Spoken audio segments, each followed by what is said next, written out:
तो दोस्तों भोजपुरी के पावर स्टार पवन सिंह का एक बहुत ही बड़ा गाना आप सभी के बीच आ रहा है। दिल दहला देने वाला गाना आ रहा है, जो कि ये गाना रिलीज होते ही पूरी तरह से बवाल मचा कर रख देगा। इसी गाने के बारे में बात करने वाले हैं इस वीडियो में, तो वीडियो को लास्ट तक देखते रहें।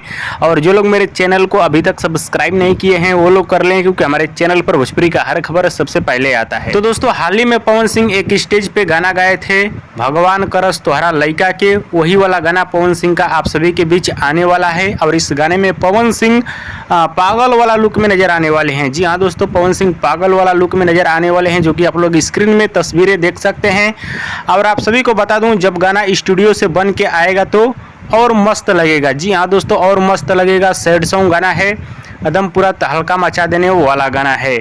तो आप लोग तैयार रहिए, बहुत जल्द इस गाने को रिलीज किया जाएगा मीरा म्यूजिक के यूट्यूब चैनल पर। जी हाँ दोस्तों, मीरा म्यूजिक के यूट्यूब चैनल पे इस गाने को बहुत जल्द रिलीज किया जाएगा। और दोस्तों पावर स्टार पवन सिंह का वीडियो पसंद आया तो ज़्यादा लाइक करें, कमेंट करें, शेयर करें, सब्सक्राइब करें। धन्यवाद दोस्तों।